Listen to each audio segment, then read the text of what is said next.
আল্লাহর ওয়াস্তে সাহারি এবং ইফতারে মুসলমানের মতো খাবার খাবেন, জানোয়ারের মতো খাবার খাবেন না।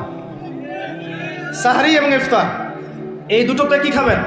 মুসলমানের মুমিনের মতো খাবার খাবেন, জানোয়ারের মতো খাবার খাবেন না। আল্লাহ পাক বোঝার তৌফিক দান করেন।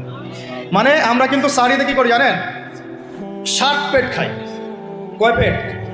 নবীজি বলেছেন খাবে পেটের 1 ভাগ খাবার, 1 ভাগ পানি, 1 ভাগ, আবার বলি 1 ভাগ খাবার, 1 ভাগ পানি, 1 ভাগ। কার পেট খালি আছে এখন খাওয়ার সময় খাওয়ার টেবিলে?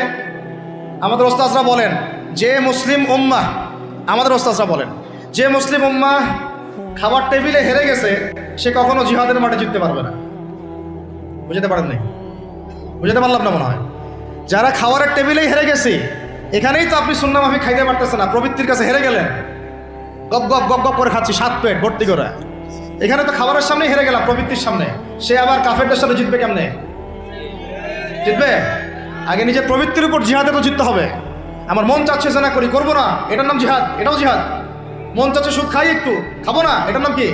জিহাদ। মন চাচ্ছে নামাজ না পড়ি, ঘুমায় থাকি, মন চাচ্ছে না, মন বলতেছে ঘুমাই ঘুমাই ঘুমাই, কিন্তু নামাজ পড়তে হবে। এই উঠলাম, অজু করলাম, গেলাম, এর নাম কি? এটাও এক প্রকার কি? বরং নফসের সাথে জিহাদটা অনেক বড় জিহাদ বলা হয়েছে, বলা হয় নাই? এটা মানুষকে শক্ত করবে।